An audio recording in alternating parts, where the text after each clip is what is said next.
जय हिंद दोस्तों, स्वागत है आप सभी का अपने YouTube चैनल इतिहास की पाठशाला में।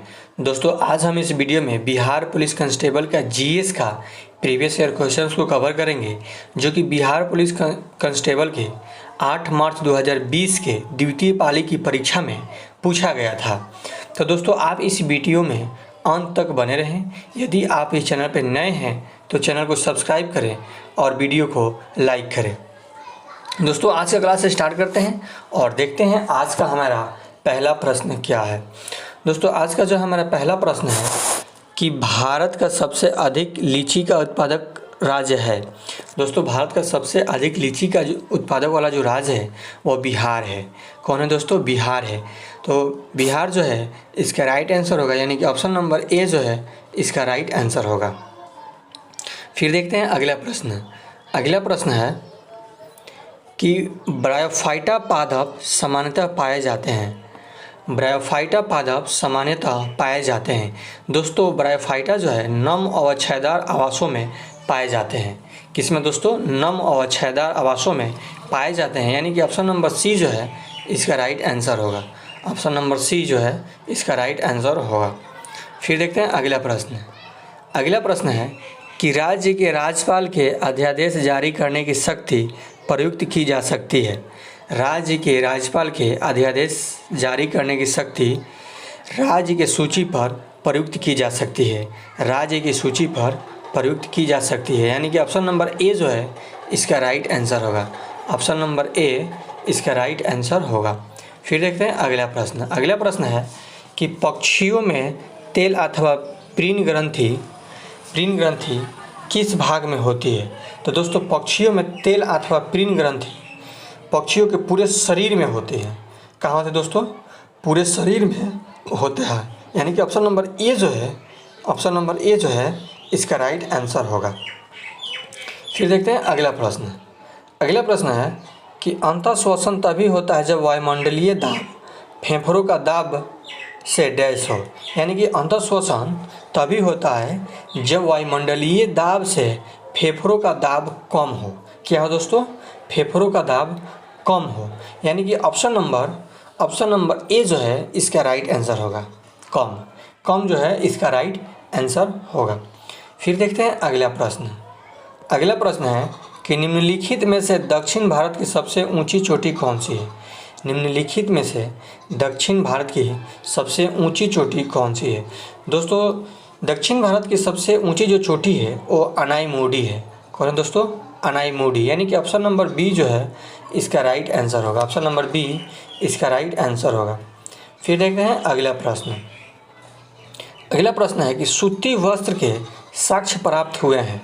दोस्तों सूती वस्त्र का जो साक्ष्य प्राप्त हुआ है वह मोहनजोदड़ो में हुआ है। कहाँ हुआ है दोस्तों? मोहनजोदड़ो में, यानी कि ऑप्शन नंबर ए जो है इसका राइट आंसर होगा। ऑप्शन नंबर ए इसका राइट आंसर होगा। फिर देखते हैं अगला प्रश्न। अगला प्रश्न कह रहा है कि बिहार में 2011 की जनगणना के अनुसार सर्वाधिक जनसंख्या घनत्व वाला जिला है डैश। दोस्तों बिहार में 2011 की जनगणना के अनुसार बिहार के जो सर्वाधिक घनत्व वाला जो जिला है वह शिवहर है। कौन है दोस्तों?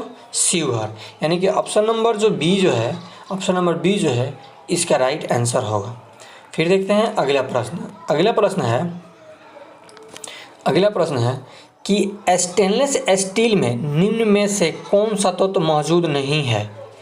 दोस्तों टंगस्टन जो होता है, टंगस्टन वो स्टेनलेस स्टील में मौजूद तत्व नहीं होता है। क्या होता है दोस्तों? टंगस्टन जो है स्टेनलेस स्टील में मौजूद तत्व नहीं होता है, यानी कि ऑप्शन नंबर बी जो है इसका राइट आंसर होगा। ऑप्शन नंबर बी इसका राइट आंसर होगा।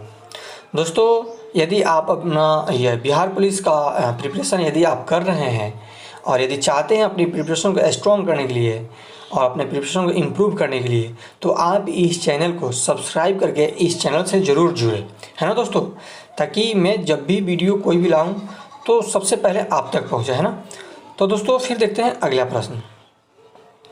अगला प्रश्न है कि निम्नलिखित में से जम्मू एवं कश्मीर में खारे पानी की झील कौन सी है?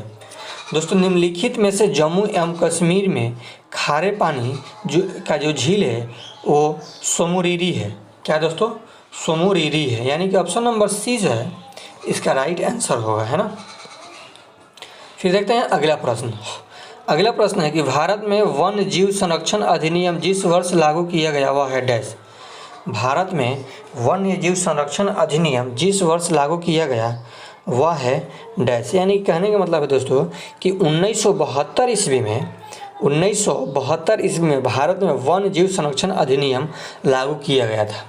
कि कब किया गया था दोस्तों, 1972 ईस्वी में, यानी कि ऑप्शन नंबर सी जो है इसका राइट आंसर होगा। फिर देखते हैं अगला प्रश्न। अगला प्रश्न है कि भार का एसआई मात्रक है। दोस्तों भार का जो एसआई मात्रक है वो न्यूटन है। क्या है दोस्तों, न्यूटन, यानी ऑप्शन नंबर सी जो है इसका राइट आंसर होगा। ऑप्शन नंबर सी इसका राइट आंसर होगा। फिर देखते हैं अगला प्रश्न। अगला प्रश्न है कि जब कोई वस्तु मुक्त रूप से पृथ्वी की ओर खींचती है तो उसके कुल ऊर्जा डैश। दोस्तों उसकी जो कुल ऊर्जा होती है वो नियत रहती है। जब कोई वस्तु मुक्त रूप से पृथ्वी की ओर गिरती है तो उसके जो कुल ऊर्जा होता है वो नियत रहता है। क्या होता है दोस्तों, नियत रहता है, यानी कि नियत रहती है ना। तो इसका जो राइट आंसर होगा ऑप्शन नंबर सी होगा, है ना। ऑप्शन नंबर सी इसका राइट आंसर होगा। फिर देखते हैं अगला प्रश्न। अगला प्रश्न है कि मनुष्य में प्रति मिनट हृदय स्पंद होता है। दोस्तों मनुष्य में प्रति मिनट 72 यानी 72 बार हृदय स्पंद होता है ना। यानी कि ऑप्शन नंबर ए जो है इसका राइट आंसर है। ऑप्शन नंबर ए इसका राइट आंसर होगा। फिर देखते हैं अगला प्रश्न। अगला प्रश्न है कि मस्तिष्क जवर जिस जीव देह के कारण होता है वह है जीवाणु। वह होता है दोस्तों जीवाणु। यानी कि मस्तिष्क जो जवर है जिस जीव देह के कारण होता है माने होता है वो जीवाणु के कारण होता है ना। और जीवाणु के कारण मस्तिष्क जवर होता है ना। यानी कि ऑप्शन नंबर बी जो है इसका राइट आंसर होगा। ऑप्शन नंबर बी इसका राइट आंसर होगा। फिर देखते हैं अगला प्रश्न। तृतीय बौद्ध सभा किस स्थान पर बुलाई गई थी। तृतीय बौद्ध सभा, सॉरी दोस्तों सभा लिखा हुआ है, तृतीय बौद्ध सभा किस स्थान पर बुलाई गई थी। तो दोस्तों पाटलिपुत्रा में तृतीय बौद्ध सभा बुलाई गई थी। कहाँ बुलाई गई थी दोस्तों, पाटलिपुत्र में। यानी कि ऑप्शन नंबर डी जो है इसका राइट आंसर होगा। ऑप्शन नंबर डी इसका राइट आंसर होगा। फिर देखते हैं अगला प्रश्न। अगला प्रश्न है कि भारत की विदेश नीति आधारित है। दोस्तों भारत की विदेश नीति जो है गुट निरपेक्षता की नीति पर आधारित है। गुट निरपेक्षता की नीति पर भारत की विदेश की नीति जो है आधारित है। यानी कि ऑप्शन नंबर ए जो है इसका राइट आंसर होगा। ऑप्शन नंबर ए यानी गुट निरपेक्षता की नीति पर जो है भारत की विदेश नीति आधारित है ना। यानी ऑप्शन नंबर ए जो है इसका राइट आंसर होगा। फिर देखते हैं अगला प्रश्न। स्पिनिंग जेनी की खोज किसने की। स्पिनिंग जेनी की खोज किसने की। दोस्तों स्पिनिंग जेनी का जो खोज है जेम्स हारग्रीव्स ने की। किसने की दोस्तों, जेम्स हारग्रीव्स ने। यानी ऑप्शन नंबर सी जो है इसका राइट आंसर होगा। ऑप्शन नंबर सी इसका राइट आंसर होगा, है ना दोस्तों। फिर देखते हैं अगला प्रश्न। अगला प्रश्न है कि मीराबाई का जन्म हुआ था डैश। मीराबाई का जन्म यानी कि कहाँ हुआ था। दोस्तों मीराबाई का जो जन्म हुआ था वो राजस्थान में हुआ था। कहाँ हुआ था दोस्तों, राजस्थान में मीराबाई का जन्म हुआ था। यानी कि ऑप्शन नंबर सी जो है इसका राइट आंसर होगा, है ना दोस्तों। फिर देखते हैं अगला प्रश्न। अगला प्रश्न है कि मंदार पर्वत बिहार के डैश जिले में स्थित है। मंदार पर्वत बिहार के डैश जिले में स्थित है। दोस्तों मंदार जो पर्वत है बिहार के बांका जिले में स्थित है। कहाँ है दोस्तों, बिहार के बांका जिले में मंदार पर्वत स्थित है ना दोस्तों। यानी ऑप्शन नंबर सी जो है इसका राइट आंसर होगा। ऑप्शन नंबर सी इसका राइट आंसर होगा। फिर देखते हैं अगला प्रश्न। अगला प्रश्न है कि मयूरभंज खनिज क्षेत्र स्थित है डैश। मयूरभंज खनिज जो है मयूरभंज खनिज उड़ीसा क्षेत्र में स्थित है। कहाँ है दोस्तों, उड़ीसा क्षेत्र में मयूरभंज खनिज स्थित है। यानी ऑप्शन नंबर सी जो है इसका राइट आंसर है। फिर देखते हैं अगला प्रश्न। अगला प्रश्न यह कह रहा है कि कि मानव त्वचा का अध्ययन करने वाले वैज्ञानिक की शाखा कहलाती है डैश। मानव त्वचा का अध्ययन करने वाले वैज्ञानिक की जो शाखा है वो डर्मेटोलॉजी कहलाती है। क्या कहलाती है दोस्तों? डर्मेटोलॉजी। डर्मेटोलॉजी जो है मानव त्वचा का अध्ययन करने वाले वैज्ञानिक की शाखा कहलाती है। यानी कि ऑप्शन नंबर डी जो है इसका राइट आंसर है। ऑप्शन नंबर डी इसका राइट आंसर है। फिर देखते हैं अगला प्रश्न। अगला प्रश्न है कि निम्नलिखित नदियों में से कौन सी नदी अफ्रीका महाद्वीप में स्थित नहीं है? निम्नलिखित नदियों में से कौन सी नदी अफ्रीका महाद्वीप में स्थित नहीं है? तो दोस्तों यह जो नदी है जो अफ्रीका महाद्वीप में स्थित नहीं है वह है हडसन। यानी हडसन जो नदी है वो अफ्रीका महाद्वीप में स्थित नहीं है। यानी कि ऑप्शन नंबर बी जो है इसका राइट आंसर है। ऑप्शन नंबर बी इसका राइट आंसर है। फिर देखते हैं अगला प्रश्न। अगला प्रश्न है कि रॉकेट किसके संरक्षण के सिद्धांत पर कार्य करता है? रॉकेट किसके संरक्षण के सिद्धांत पर कार्य करता है? दोस्तों रेखीय संवेग के संरक्षण पर, रेखीय संवेग के संरक्षण पर रॉकेट कार्य करता है। यानी कि ऑप्शन नंबर सी जो है इसका राइट आंसर है। ऑप्शन नंबर सी इसका राइट आंसर है। फिर देखते हैं अगला प्रश्न। अगला प्रश्न है कि लोक लेखा समिति अपनी रिपोर्ट प्रस्तुत करती है डैश। लोक लेखा समिति अपनी रिपोर्ट प्रस्तुत करती है डैश। यानी कि लोक लेखा जो समिति है वह लोकसभा के स्पीकर को अपनी रिपोर्ट प्रस्तुत करती है। किसको करती है दोस्तों? लोकसभा के स्पीकर को अपनी रिपोर्ट प्रस्तुत करती है। यानी कि ऑप्शन नंबर बी जो है इसका राइट आंसर है। ऑप्शन नंबर बी इसका राइट आंसर है। फिर देखते हैं अगला प्रश्न। अगला प्रश्न है कि क्लोरोफिल डैश की उपस्थिति में बनता है। क्लोरोफिल जो है दोस्तों मैग्नीशियम की उपस्थिति में बनता है।